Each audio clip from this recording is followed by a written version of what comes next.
예수를 믿는다는 것이 뭘까? 그것은 우리 인생의 봄길이 되어주신 예수님을 따라 걷는 것입니다. 또 나도 누군가에게 예수님처럼 봄길이 되어 살아가는 것입니다. 그렇게 봄길 되신 예수님을 따라가며 내가 누군가에게 혹은 누군가가 나에게 서로 그렇게 봄길이 되어주듯 삶을 살아가면 바로 그 삶을 통하여서 하나님의 형상이 나타나고 바로 그와 같은 삶을 살아가라고 우리에게 주신 것이 있으니 바로 그것이 교회입니다. 그래서 누군가에게 추운 겨울 눈물의 계절이 닥쳐왔을 때에 내가 그의 곁에 함께 있어주고 함께 걸어주고 얼어붙은 손을 내 기도의 손으로 잡아주고 함께 사랑으로 버텨주며 그렇게 그 길을 걷는 것, 그러다 보면 어느덧 그렇게 힘들어하던 그 누군가의 삶도 봄길이 되어서 봄이 시작되어서 그 사람을 보고 또 누군가가 봄을 소망하게 되는 놀라운 일이 일어나는 것, 바로 그것이 교회입니다. 그래서 하나님은 우리를 혼자 신앙생활하게 두지 않으시고 우리를 처음 부르실 때부터, 하나님의 자녀로 부르실 때부터 우리를 신앙의 공동체로 부르셨습니다. 혼자 추운 길 걸어가는 신앙생활 하는 것 아니라 함께 걸으라고 말입니다. 오늘 본문인 시편 133편은 바로 우리에게 그런 신앙의 공동체, 사랑의 공동체를 보게 합니다. 여러분, 누군가가 참 믿음이 좋다, 뜨거운 신앙을 가졌다 하면 여러분 어떤 이미지를 떠올리십니까? 우리는 신앙 이야기할 때에 종종 어떤 감정적인 순간을 쉽게 떠올리곤 하는 것 같습니다. 뜨겁게 막 눈물 흘리면서 기도하고 찬양했던 그때, 큰 은혜와 감동을 받았던 예배나 어떤 집회, 기억에 남는 결단이 있었던 예배의 순간들, 인생의 위기 속에서 간절하게 매달리며 응답받았던 그 새벽 제단, 세상 다 얻은 것 같은 하나님의 놀라운 축복과 은혜를 받았던 경험들, 이런 체험들을 우리는 떠올립니다. 물론 그 모든 것들 다 하나님이 우리에게 허락하신 너무나 귀하고 소중한 것들입니다. 그런데 건강하고 균형 잡히고 성숙한 신앙이란 그것만이 전부가 아니라는 것을 간과하지 않습니다. 예수님 변모하신 모습을 제자들이 목격했던 변화산의 사건이 있었습니다. 제자들은 그 산꼭대기에 올라가서 예수님이 영화로운 모습으로 변하시는 신령한 것을 체험하게 되죠. 그러나 그렇다고 해서 제자들이 그들의 이 체험을 통하여 그들의 모든 신앙이 다 되었다라고 말할 수 없었습니다. 예수님은 오히려 그 세 제자들에게 우리 함께 산 아래로 내려가자 하십니다. 왜냐하면 거기 산 아래에는 귀신 들린 아이와 그 가정의 고통이 있었기 때문이었습니다. 혼자서 어떻게 할 줄 모르고 스스로는 어찌할 방도가 없이 괴로워하고 있는 사람들의 가슴 아픈 현실이 그 산 아래에 있었습니다. 예수님은 산 아래로 제자들과 함께 내려가셔서 그들의 현실, 그들의 아픈 일상 속에 동참하셨고 거기서 겨자씨 하나 같은 믿음의 위대함을 가르쳐 주셨고 거기서 기도의 능력을 가르쳐 주셨고 거기서 예수님을 따르는 그리스도인, 예수 따르는 예수의 제자들의 신앙과 사명이 무엇인지를 보여주셨습니다. 여러분, 성경은 산꼭대기에만 머물러 있지 않습니다. 성경이 말하는 신앙은 높은 것에 신령한 체험에만 머물러 있지 않습니다. 기독교 신앙이란 그것은 물론이거니와 다시 산 아래로 내려와서 그곳의 아픔을 위로하고 그곳의 아픔을 치료해 나가는 것, 바로 거기에 기독교 신앙의 힘이 있습니다. 그래서 성경은 우리 신앙의 힘과 열매가 어떤 한 번의 고조된 순간에 묶여있다 말하지 않습니다. 성경이 반복해서 강조하는 진짜 건강한 성숙한 신앙의 모습이 뭐냐? 그것은 우리의 신앙이 지속적이고 반복적이고 그리고 날마다의 일상 가운데에서 경험되는 살아있는 신앙의 체험들을 이야기합니다. 여러분, 광야의 이스라엘 백성들에게 하나님께서 만나를 주실 때에 한 달치 주시지 않고 매일 하루치만 주신 이유가 무엇이었을까요? 예수님께서 우리에게 기도를 가르쳐 주실 때에 우리에게 1년치 양식을 주시옵고 그렇게 기도하라 하지 않으시고 일용할 양식, 그날의 양식 주시기를 구하게 가르치셨고, 예수님께서 너희들 나 따라 십자가 지고 올 때 그냥 힘드니까 어쩌다 한번 마음 내키면 십자가 확 짊어지고 따라와라 그러지 않으시고 날마다 자기 십자가를 지고 따르라고 하신 이유가 무엇일까요? 신앙이라고 하는 것은 단회적인 이벤트가 아니라 지속적이어야 하고 반복되는 어떤 삶의 방식이요, 다시 말하면 삶의 거룩한 리듬과 같은 것이기 때문에 그렇습니다. 여러분, 오늘날 신앙을 개인적 영역으로만 자꾸 이해하고 공동체는 선택사항으로 여기는 경향이 짙어졌습니다. 교회를 다니고는 있는데 내가 다른 성도들과 이렇게 연결되고 관계 맺는 것, 어떤 그룹에 들어가는 것, 부서나 팀에서 함께 뭔가 봉사하는 것, 우리 교회에서는 우리 소모임, 소그룹을 목장이라고 부르는데 그 목장과 같은 소그룹 안에도 들어가는 것 어렵고 부담스럽고 그저 그것이 신앙생활의 어떤 선택사항처럼 좋으면 하는 거고 시간 되면 참여하는 것 정도로 인식되기도 하는 것 같습니다. 저는 이와 같은 오늘의 경향과 인식이 그저 한 개인의 어떤 게으름이나 혹은 헌신의 부족함이라고 그렇게 단정하고 싶지는 않습니다. 분명 무언가 우리에게 이 신앙에 대한 인식에 문제가 있기 때문이라고 여겨집니다. 따라서 우리에게 필요한 것은 어쩔 수 없어요, 할 수 없어요, 그래서 공동체, 우리의 작은 공동체들, 작은 모임들을 자꾸 도외시하고 멀리하는 것이 아니라 어떻게 하면 우리의 모임이 영적인 유익을 주는 모임이 될까? 우리 교회가, 우리의 만남이, 우리의 목장이, 아니 누구 어떤 한 사람과의 두 사람만의 관계에도 이것이 어떻게 하면 우리에게 정말 신앙의 유익이 될까를 고민해 봐야 됩니다. 그러려면 첫째, 이 공동체가 기독교 신앙에서 중요한 이유가 무엇인지에 대한 바른 이해가 필요합니다. 두 번째는 하나님이 기뻐하시는 공동체는 어떤 모습일까? 하나님이 원하시는 작은 공동체, 목장, 소그룹, 도대체 하나님 뭘 원하실까? 우리도 함께 이루고 싶다, 알고 소망하는 것이 필요합니다. 세 번째는 외면하고 무관심하는 것이 아니라 그 소망을 갖고 함께 긍정적으로, 적극적으로 참여함이 필요합니다. 여러분, 앞서 우리의 거룩한 삶을 지켜주는 영적인 삶의 리듬에 대해서 말씀을 드렸고, 그 리듬을 지켜줄 수 있는 것이 교회라는 공동체, 작은 공동체의 목장이라고 말씀을 드렸는데, 오늘 본문 20편 133편의 말씀을 보면 그 공동체를 향해 형성되는 거룩한 삶의 리듬이 무엇인지를 짧은 구절 속에서 깊이 있게 우리에게 가르쳐주고 있습니다. 오늘 이 말씀 통하여서 왜 우리는 함께 믿음 생활해야 되는지, 왜 작은 공동체가 신앙의 본질인지, 왜 목장이 우리의 믿음을 지탱하는 중요한 자리인지를 더 깊이 이해하는 은혜가 있기를 주의 이름으로 축원드립니다. 첫 번째, 작은 공동체의 유익은 이런 겁니다. 따라합시다. 함께 살아가는 삶의 리듬. 시편 133편 본문의 표제어는 다윗의 시 곧 성전에 올라가는 노래 이렇게 되어 있습니다. 즉 이스라엘 백성들이 하나님께 예배드리러 올라가는 그 모습, 그 예배드리러 성전으로 올라가는 사람들의 무리, 그 공동체가 주님 앞에 나아가며 함께 부르는 노래입니다. 그래서 이 노래는 이렇게 시작됩니다. 우리 1절 다 같이 읽어볼까요? 시작. 보라. 아멘. 시인은 이 형제의 연합, 그것을 선하고 아름답다 말하면서 이 공동체의 아름다움을 동거라고 하는 단어로 표현합니다. 여기서 말하는 동거는 그저 잠깐 만났다가 흩어지는 모임을 이야기하는 것 아닙니다.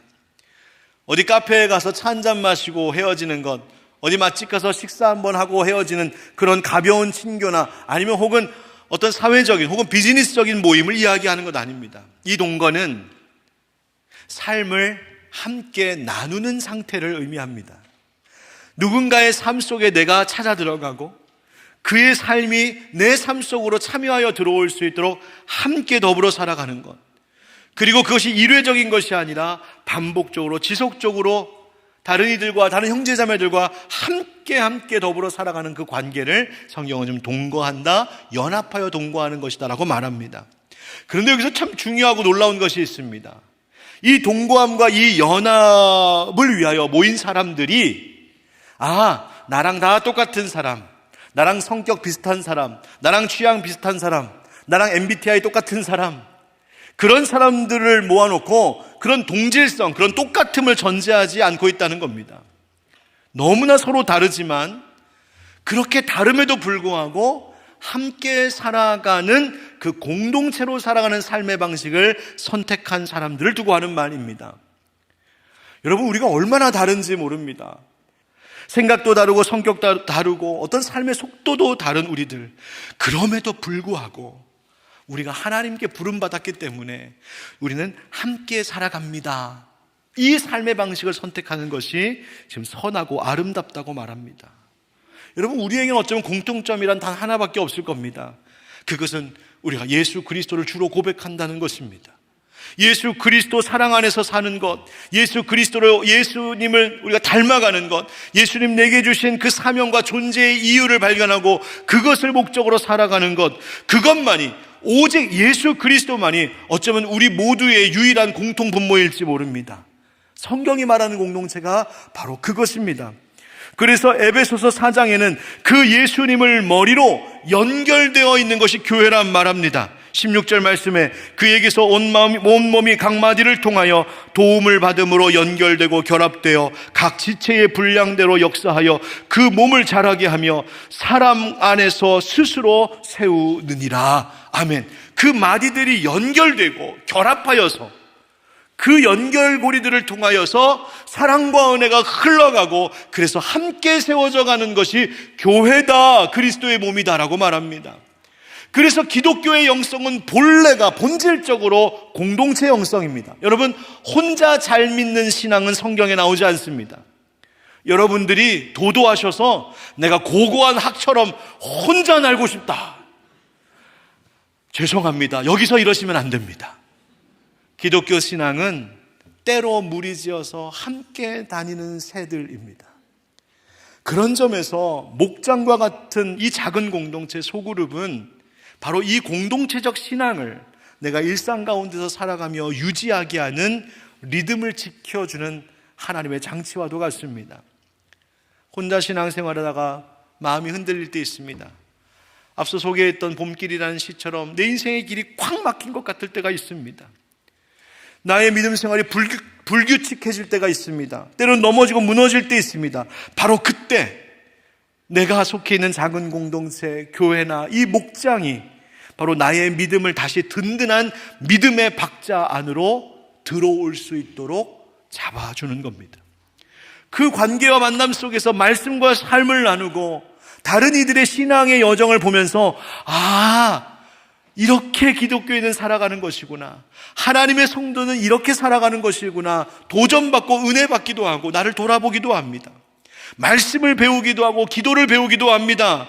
대화와 나눔 속에서 그리스도인으로서 가정생활을 어떻게 하는 건지, 그리스도인으로서 아빠 역할을 어떻게 하는 건지, 그리스도인으로서 엄마 역할을 어떻게 하는 것인지, 그리스도인으로서 부모의 역할을 어떻게 하는 것인지, 또 그리스도인으로서 내가 사회생활하면서 직장인으로서 어떻게 살아가야 되는 것인지, 이 설교 강단에서 다 나눌 수 없는 삶의 이야기들, 여러분 각자의 이야기들을 그 작은 모임과 만남들 속에서 풍성히 나눌 때에 거기서 우리를 지치지 않게 하고 우리로 길을 잃지 않게 하는 하나님의 손길을 경험하게 되는 겁니다. 그래서 예배에서 들은 말씀이 삶으로 이어질 수 있도록 말씀으로 나를 다시 붙잡아주는 것이 목장입니다. 여러분, 우리 교회, 우리 목장이 그렇게 삶의 거룩한 리듬을 늘 유지시켜주는 하나님 주신 선물인 줄 알고 하나님 그 교회 안에, 그 공동체 안에서 믿음 생활해 나가는 우리 되기를 축복합니다. 두 번째 유익이 있습니다. 한번 따라하시죠. 믿음과 사랑을 실천하는 리듬. 이 공동체의 아름다움을 시인이 묘사하기를 2절부터 보면 머리에 있는 보배로운 기름이 수염 곧 아론의 수염에 흘러서 그의 옷깃까지 내림 같고 헐몬의 이슬이 시온의 산들의 내림 같도다 노래합니다. 여기서 기름은 구약시대에 제사장을 세울 때에 머리에 부어지는 그 기름을 말합니다. 그러나 이 기름은 항상 머리에만 머물러 있지 않습니다. 여러분, 이 기름이 상징하는 것은 하나님께서 이 사람을 성별하신다, 성령께서 이 사람과 함께한다, 지혜와 능력으로 함께할 거다라고 하는 것을 약속하시는, 하나님 부으시는 그 기름 부으심인데, 기름은 부으면 머리에 여기 계속 고여있지 않습니다. 기름은 머리에서 수염으로, 수염에서 옷깃으로 흘러내리며 퍼져나갑니다. 저 만년설이 녹아 흐르는 헤르몬 살의 그 이슬도 위로부터 아래로 흘러내려와 아래 메마른 땅을 적시는 것입니다. 신앙생활도 마찬가지라는 거예요. 하나님이 내게 은혜를 부어주셨다면, 성령으로 우리에게 은혜 주셨다면 그 은혜는 너의 머리에 쌓아두라고 주시는 것이 아니라 그것을 흘려보내라고 주셨다는 말입니다. 여러분, 고이는 것은 반드시 썩는 것처럼 내가 아무리 지혜를 깨닫고 하나님 은혜를 경험하였어도 그것이 내 마음속에만 계속 가둬져 있으면 때로는 그것이 나만의 고정관념이 되기도 하고 고집이 되기도 하고 편견이 되기도 하고 심지어 나의 교만이 되는 일들도 있습니다. 은혜 받은 것은 바로 관계를 통하여 다른 이들에게 그것을 흘려보낼 때에 비로소 살아있는 능력이 됩니다. 여러분, 오늘 말씀 듣고 마음에 감동이 있다면 그거 마음에 간직만 하고 있다가 해서 나에게 오래 가지 않습니다. 내가 관계 속에서, 그것이 가족이든 친구든 교회 안에서의 목장 안에서의 관계 속이든 그것을 흘려보낼 때에 이것이 다시 내 안에서 되살아나고 지속되는 겁니다. 그래서 그리스도인은 어떤 사람이 되어야 되는지 아십니까? 한번 따라합시다. 그리스도인은 탁월한 유통업자가 되어야 됩니다. 여러분, 유통업자는 뭐합니까? 스스로 제조하지 않습니다. 그것을 받아서 흘려보냅니다. 여러분, 우리는 스스로 은혜를 제조할 수 없습니다. 스스로 지혜와 능력을 우리 스스로 만들어낼 수 없습니다. 받아야 되는 사람들입니다. 그런데 받았으면 그것을 흘려보내야 됩니다. 들은 말씀, 듣는 데서 멈추지 않고 말씀을 실제로 살아가게 하는 공간.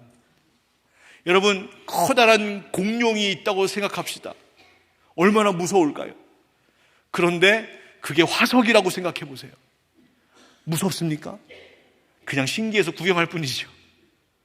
여러분, 아무리 덩치 큰 것이라도 죽은 것은 힘없습니다. 작은 겨자씨 한 알이라도 생명이 있을 때 30배, 60배, 100배의 열매를 맺는 것이죠. 그래서 신앙은 살아내는 것입니다. 일상 속에서, 내 생활 속에서, 관계 속에서 내가 그렇게 살아내는 것입니다. 그게 교회고 목장입니다. 여러분, 그런데 우리가 믿음을 그렇게 실행하는, 실천하는 것에는 실수와 실패도 있을 수 있습니다. 하나님 뜻대로 살려고 했는데 넘어질 수 있습니다. 하지만 그런 넘어짐조차 용납될 때에 성장이 가능해집니다. 여러분, 우리가 아이를 키울 때 보십시오. 갓난아기가 있습니다. 겨우 기어다니는 아기. 그러다 이제 일어서서 혼자 자기가 걸을 수 있는 때가 되었다고 생각해 봅시다. 그런데 그 아이가 걷다가 넘어질까 봐 걱정이 돼서 엄마가 아니야, 일어서지 마, 걷지 마, 맨날 그러고 맨날 엄마가 안고 다니면 그 아이는 어떻게 될까요? 절대로 혼자 걸을 수 없습니다. 넘어짐이 있을 때, 넘어짐에도 불구하고 그 일을 행할 때에 서게 되어 있는 것이죠. 다행인 것은 가정이란 공동체는 부모가 어린 자식의 그 넘어짐을 용납합니다. 여러분, 아이가 막 걷다가 넘어졌을 때 어떻게 하셨어요? 점수 매기셨습니까?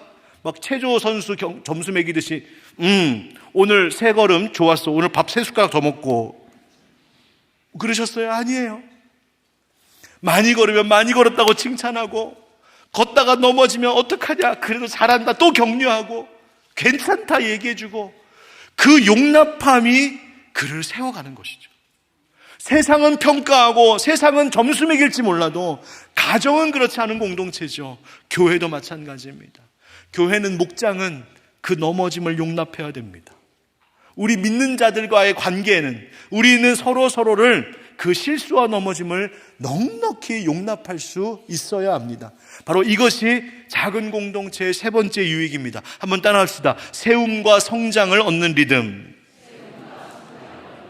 그래서 3절 마지막에 이런 말이 나오는 거예요. 거기서 여호와께서 복을 명령하셨나니 곧 영생이로다. 하나님이 복을 선포하셨답니다. 어디에? 거기서. 하나님 거기가 어디입니까? 바로 앞에서 이야기한 형제가 함께 사는 그 자리입니다. 공동체가 연합하는 그 자리입니다. 그 자리에 거기에 하나님이 복을 선포하셨고 그 복은 다름이 아니고 영생이라고 선언합니다.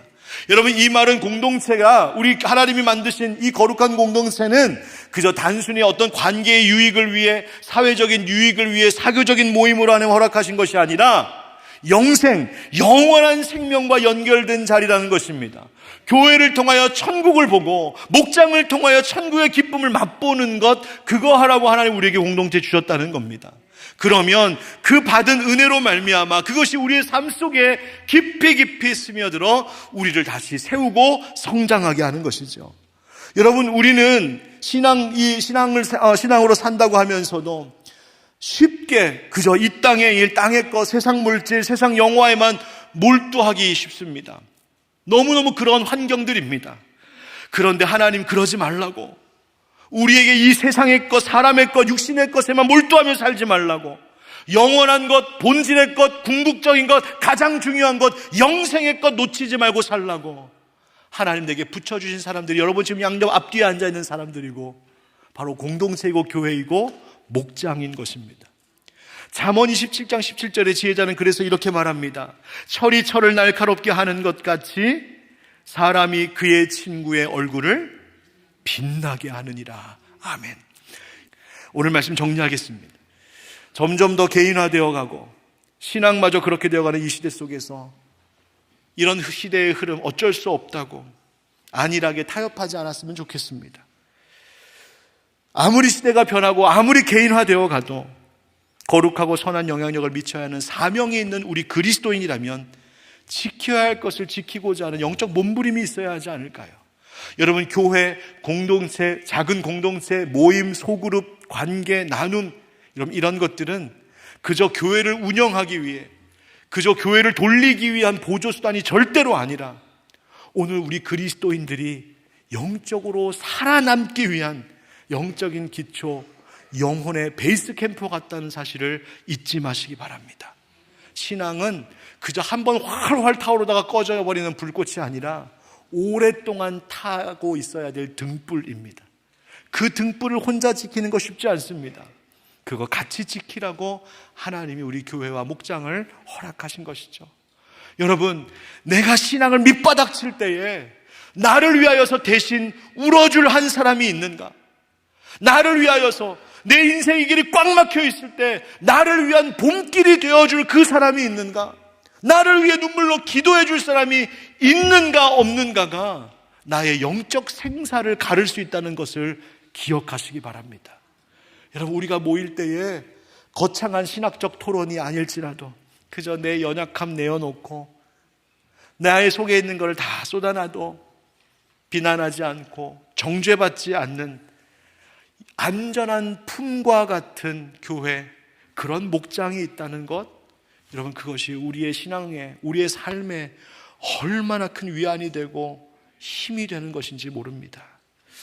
여러분, 용기를 가지십시오. 아마 목장 모임 어려워하는 분들 계실 겁니다. 지난날의 기억 때문일 수도 있겠고 본인의 어떤 성향상 그런 것이 참 어려운 분들도 있을 수 있습니다. 그러나 여러분, 좀 용기 내셨으면 좋겠습니다. 상처도 불신도 불안함도 좀 털어내고 용기 내셨으면 좋겠습니다. 하나님 교회라는 이 틈, 목장이라는 이 틈을 통하여서 우리에게 그 복을 부어주시기 때문입니다. 여러분, 봄길 같은 예수님 따라 삽시다. 그리고 우리도 서로 누군가에게 봄길 같은 인생 됩시다.